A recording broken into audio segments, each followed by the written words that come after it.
புத்தாண்டு கொண்டாட்டத்தையொட்டி சென்னை மெரினா கடற்கரை, எலியட்ஸ் கடற்கரை இணைப்பு சாலைகளில் போக்குவரத்து மாற்றம். அனைத்து மேம்பாலங்களும் இரவு 10 மணி முதல் காலை 6 மணி வரை மூடப்படும் என போக்குவரத்து காவல்துறை அறிவிப்பு.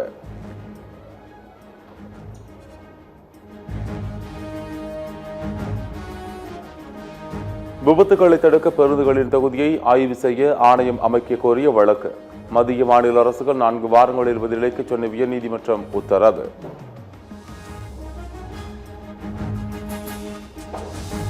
சென்னை தலைமைச் செயலகத்தில் முதலமைச்சர் மு.க. ஸ்டாலின் தலைமையில் ஆய்வுக் கூட்டம். தமிழ்நாடு அரசின் முத்திரை திட்டங்கள் குறித்து முதலமைச்சர் ஆய்வு.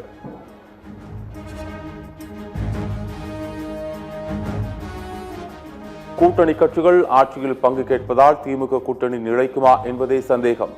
எஞ்சின் இல்லாத திமுக என்ற காரை கூட்டணி கட்சிகள் இழுத்துச் செல்வதாக எடப்பாடி பழனிசாமி விமர்சனம்.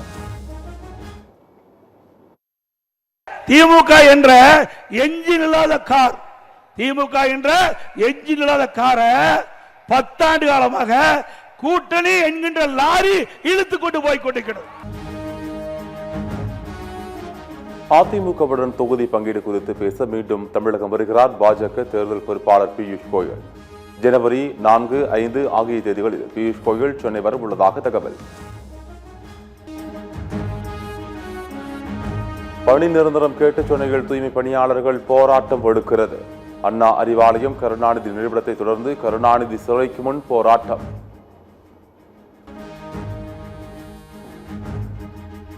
அனைத்து அரசு சேவை ஆதார் சேவை மையங்கள் 2 நாட்கள் இயங்காது. மென்பொருள் பராமரிப்பு பணியால் நாளையும் நாளை மறுநாளும் இயங்காது என அறிவிப்பு. இலங்கை சிறையில் உள்ள தமிழக மீனவர்களை விடுவிக்க நடவடிக்கை எடுக்கப்படும் என மத்திய இணையமைச்சர் எஸ்.பி. சிங் உறுதி. இந்திய இலங்கை மீனவர்களுடன் விரைவில் கூட்டு பேச்சுவார்த்தை நடத்தப்படும் என பேட்டி. திருத்தணியில் வடமாநில இளைஞர் மீதான கொலைவெறி தாக்குதல் தமிழீழத்திற்கான தலைகுனிவு என சீமான் கண்டனம். கட்டுக்கடங்காத போதைப்பொருள் புழக்கம் இளம் தலைமுறையை மிக மோசமாக சீர்குலைத்துள்ளது என வேதனை. பொங்கல் பரிசு தொகுப்பு ஜனவரி 3ஆம் தேதி முதல் விநியோகம் செய்யப்படும். புதுச்சேரி அரசு அறிவிப்பு.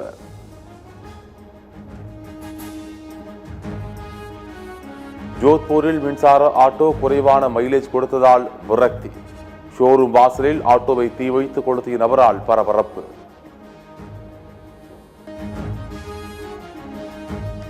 திருப்பூர் முதலிப்பாளையம் கல்குவாரி பாறைக்குழியில் குப்பைகளை கொட்டுவதற்கு மக்கள் எதிர்ப்பு. நிலத்தடி நீர் மாசடைந்ததால் விவசாயம் பாதிக்கப்பட்டதாக கூறி காய்கறி மாலை அணிந்து விவசாயிகள் ஆர்ப்பாட்டம்.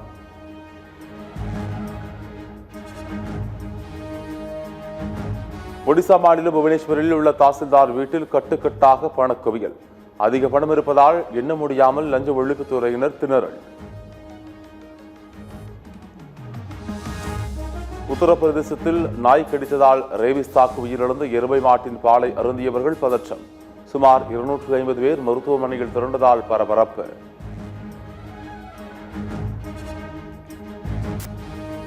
சத்தீஸ்கரின் ராய்கர் மாவட்டத்தில் உள்ள நெல் கொள்முதல் நிலையத்தில் திடீர் பரபரப்பு. ஒற்றை காட்டு யானை புகுந்து நெல் மூட்டைகளை வனப்பகுதிக்குள் இழுத்துச் சென்ற வீடியோ.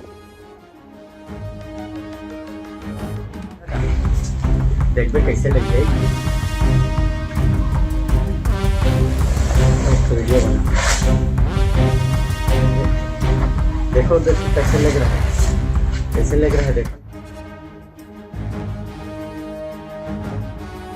மின்சார விநியோகத்தில் ஏற்பட்ட கோளாறு காரணமாக லண்டனில் ரயில் சேவை பாதிப்பு. யூரோஸ்டர் ரயில்கள் ஆங்காங்கு நிறுத்தப்பட்டதால் பயணிகள் தவிப்பு.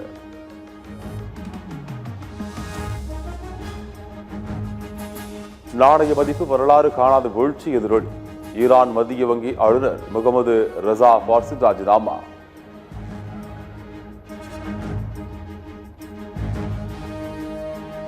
ரஷ்ய அதிபர் புதின் வீட்டின் மீதான தாக்குதலால் நான் கடும் கோபத்தில் இருக்கிறேன். போர் நிறுத்த பேச்சுவார்த்தைகளில் சிக்கலான பிரச்சனைகள் உள்ளதாக அமெரிக்க அதிபர் டிரம்ப் கருத்து.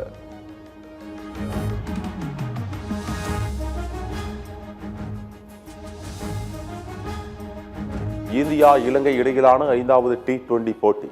இலங்கைக்கு 176 ரன்களை இலக்காக நிர்ணயித்தது இந்திய மகளிர் அணி.